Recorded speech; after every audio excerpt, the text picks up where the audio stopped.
So that's spreading the news because today I'm auctioning off my holiday canvas painting.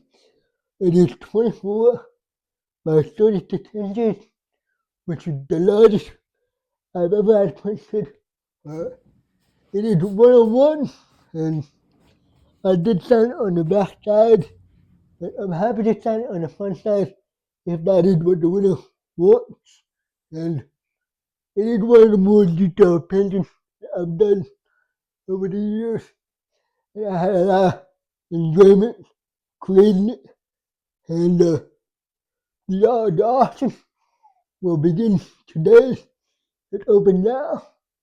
And it'll go till Friday, May 30th. And it will close at 5 p.m. on the 30th.